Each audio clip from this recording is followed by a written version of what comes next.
नमस्कार साथियों, आप सभी का स्वागत है S Kumar Sharma official YouTube channel पर। मैं एस कुमार इस वीडियो में आपको पढ़ाने वाला हूँ मनोलैंगिक विकास के सिद्धांत के बारे में। मनोलैंगिक विकास का सिद्धांत मनोविश्लेषणात्मक सिद्धांत का ही एक भाग है। अब मनोविश्लेषणात्मक जो सिद्धांत हैं वो भी सिगमंड फ्राइड ने दिया है और उसी का एक भाग है आपके मनोलैंगिक विकास का सिद्धांत। अब ये सिद्धांत जो हैं आपके आगे जाके व्यक्तित्व के अंदर जो टॉपिक हैं वहाँ कवर होगा।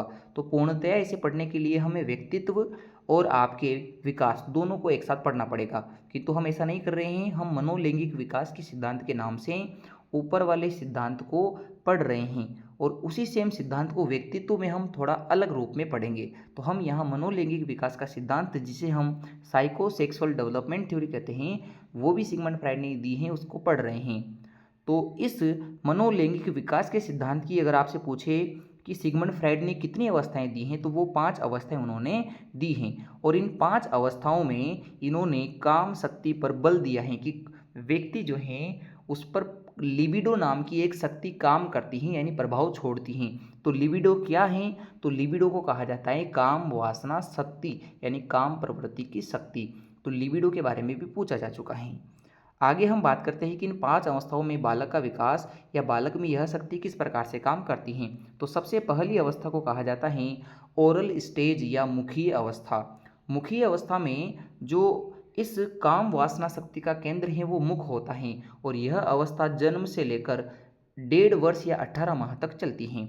बात करें तो बालक मुख द्वारा ही काम वासना जो शक्ति है उसकी खुशी प्राप्त करता है। जैसे बालक जो हैं चूसता है, निगलता है, चबाता है, काटता है, तो इन सभी क्रियाओं को करने से बालक मुख्य द्वारा ये जो क्रियाएं कर रहा है इनसे उसको खुशी प्राप्त होती है, यानी उसकी काम वासना शक्ति कहाँ है इस समय? उसके मुख में है, इसलिए इसको ओरल स्टेज या मुखीय अवस्था कहते हैं। अब हम दूसरी अवस्था पे आ जाते हैं जिसको गुदीय या एनल स्टेज कहते हैं। इस अवस्था में बालक का जो काम वासना शक्ति केंद्र है वो गुदा यानी एनल हो जाता है। 18 माह से 3 वर्ष तक यह अवस्था चलती है। इस अवस्था में बालक जो है त्यागने पर उसे खुशी मिलती है, यानी जब वो मल त्याग करता है तो उस क्रिया से उसके शरीर का जो तनाव है, जो टेंशन है, वो बिल्कुल कम हो जाती है और उसे आनंद प्राप्त होता है, खुशी प्राप्त होती है। तो मल त्याग करने में उसको मज़ा आता है, ये खुशी मिलती है, तो इस अवस्था को गुदीय अवस्था कहते हैं। अब तीसरी अवस्था में हम आ जाते हैं जिसको लैंगिक या फेलिक स्टेज कहा जाता है, जो 3 से 5 वर्ष तक की अवस्था में चलती हैं और यहाँ जननांगों पर उसका क्या होता है? शक्ति का केंद्र होता है, यानी लिबिडो का केंद्र क्या हो गया यहाँ पे? जननांग। अब हम देखते हैं कि ये जो हैं जननांगों से अपनी क्रियाएं प्रदर्शित करेगा और ये जो क्रियाएं हैं वो जननांग वाली वो बालक में ज़्यादा जो हैं स्पष्ट रूप से प्रदर्शित होती हैं बालिका की अपेक्षा। और बालक जो हैं, बालक शिशु, वह अपनी माता की ओर ज़्यादा आकर्षित होता है और ये आकर्षित होने का कारण है ओडिपस ग्रंथि। तो ऐसा इन्होंने बताया है आपके सिगमंड फ्राइड ने कि ओडिपस वो ग्रंथि हैं जिसके कारण बालक शिशु अपनी माता की ओर आकर्षित होता है। और ऐसे ही इलेक्ट्रा ग्रंथि वह ग्रंथि है जिस वजह से आपके बालिका जो शिशु होता है वो माता की अपेक्षा पिता से अधिक प्रेम करती हैं, उसकी तरफ ज़्यादा अट्रैक्ट होती हैं। तो ये लैंगिक अवस्था में आपके होता है। अब हम अगली अवस्था में बढ़ते हैं जिसको सुप्तावस्था या अदृश्य अवस्था कहा जाता है या लेटेनेसी जिसे कहा जाता है। यह 5 वर्ष से लेकर 12 वर्ष तक यानी कि यौन आरंभ तक चलती हैं। इस अवस्था में उन्होंने कहा कि लैंगिकता बिल्कुल समाप्त हो जाती है, न के बराबर प्रकट होती हैं, निष्क्रिय हो जाती हैं, अदृश्य हो जाती हैं। हम कह सकते हैं कि काम शक्ति लगभग गायब सी हो चुकी हैं। अब वो यहाँ ऐसी क्रियाएं करेगा जो अलैंगिक क्रियाएं होंगी, जो खेल से संबंधित हैं, साथियों के साथ रहने से संबंधित हैं, पढ़ने लिखने से संबंधित हैं, यानी कि कुल मिलाकर वह अलैंगिक कार्य करेगा। और इस अवस्था को शांत अवस्था या शरीर में उत्तेजना नहीं होने की अवस्था कहा जाता है।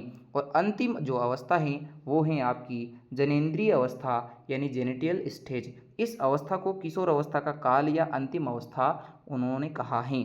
ये अंतिम अवस्था इस वापस आपके जननांगों में जो है प्रारंभ होगी, यानी कि लिबिडो का केंद्र इस बार वापस कौन सा हो जाएगा? जननांग हो जाएंगे, यानी विपरीत लिंग के प्रति आकर्षण होगा और संतान उत्पत्ति की चाह जो हैं बालक बालिकाओं में हो जाती हैं। इस बार वह परोपकारी भावना रखेगा, यानी कि परोपकार करने में उसका विश्वास है, जो इससे पहले की अवस्थाएँ हैं वहाँ बालक सेल्फ़िश हो सकता है, शिशु काल में बालक सेल्फ़िश होता है, किंतु किशोर अवस्था में जाकर वह परोपकार करना चाहता है, दूसरों की भलाई के बारे में सोचना शुरू कर देता है।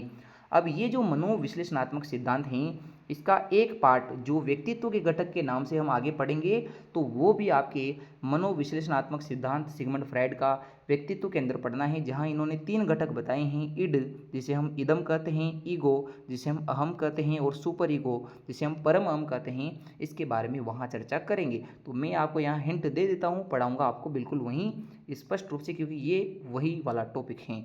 तो आपको यह जो बिंदु हैं, जो आपका विश्लेषणात्मक सिद्धांत या मनोलैंगिक विकास का सिद्धांत है, समझ में आया होगा। इसके बाद हम कोहलबर्ग का सिद्धांत पढ़ेंगे।